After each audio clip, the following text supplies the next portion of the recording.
We don't want to use something that's described universally as torture. My sense of the enhanced interrogation techniques during the Bush administration is that in some cases they were effective, in some cases they weren't, to take a balanced perspective. I think the American people, certainly if you're in an environment where they feel there's a threat to themselves and their families, they might be less against even using torture. And if the further that threat goes in terms of distance, for example, in the aftermath of Al-Qaeda's terrorist attacks on September 11, 2001, in the immediate aftermath there was a great deal of support for the administration, basically whatever it wanted to do, certainly going to Afghanistan, even going into Iraq. As the distance from the last terrorist attack increases, the public tends to be less supportive. The American public does not have a very long attention span. That's pretty clear, and I think that's the reason for it. I would also say that one of the problems, you need to take a balanced approach in any of these types of issues. I think one of the problems that the Obama administration has had is it's been so emphatic on closing Guantanamo Bay, really calling out the Bush administration for the enhanced interrogation techniques, and there's something to be said for that. It certainly was unpopular and really probably did put the United States in a bad position internationally in terms of public opinion in particular. The problem is the Obama administration essentially has gone in the opposite direction. The thing you do get when you capture members of terrorist organizations, which the Obama administration has basically just refused to do, their approach has been to use drone strikes to basically just kill them. Why you get no intelligence if you do that. I don't know that their human rights are being respected or they're being killed either. I think it was a pretty one-sided effort. If you look at who put the report together, it was Democratic staffers assembled the report. There wasn't a lot of contribution from Republicans on that committee. Additionally, the report, I would say, was one-sided to the extent that if you're going to investigate something, it would probably be a good idea to interview those who were partaking in those efforts, whether it be the administrators who were in charge of the program, whether it be the interrogators who were using those techniques. Well, they were not brought in and interviewed. So how can you say it's a balanced report if you don't even interview the people who were engaging in these techniques in the first place? The question you need to ask is, if there was no Guantanamo Bay, had never been opened, if there had never been any enhanced interrogation techniques, no Senate report, would the Islamic State still be beheading people? The answer is yes, no question.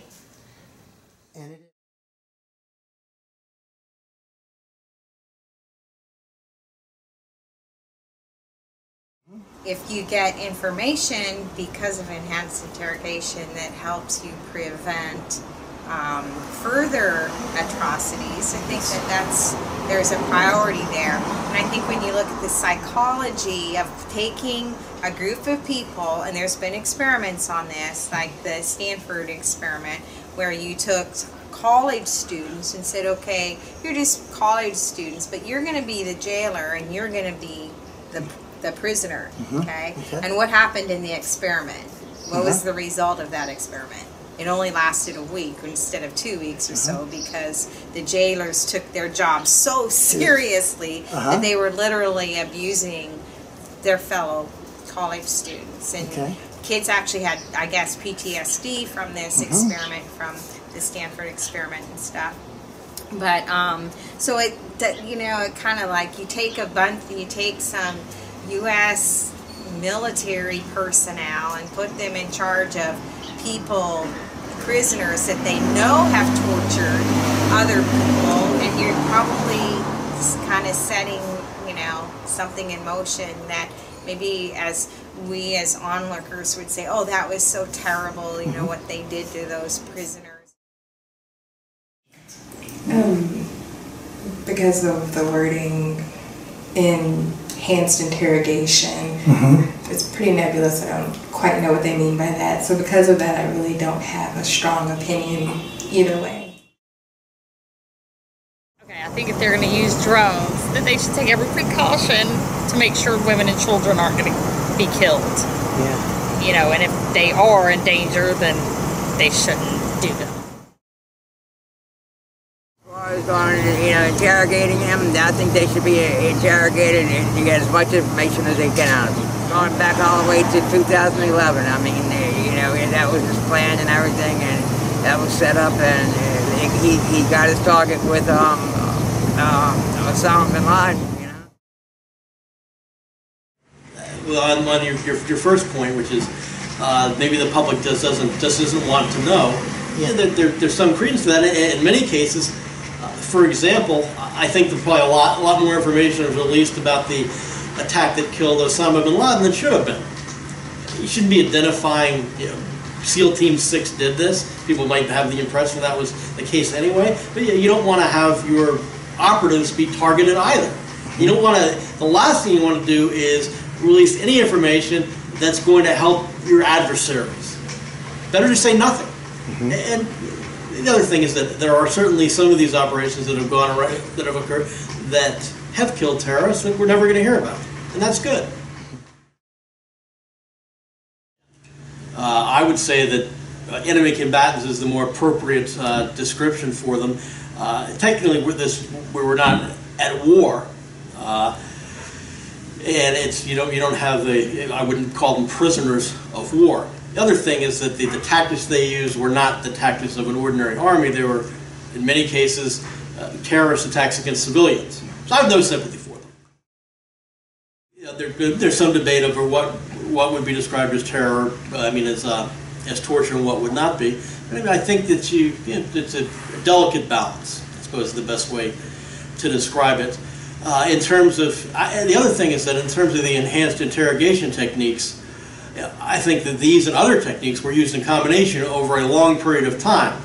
And I might agree with the argument that they didn't produce immediate intelligence, because they didn't. The intelligence, for example, that was used to ultimately track down and eliminate Osama bin Laden in Abbottabad, Pakistan, which occurred through a SEAL operation in May of 2011, came about as a result of years and years over 2 administrations of the extraction of intelligence. Some through enhanced interrogation techniques, some not.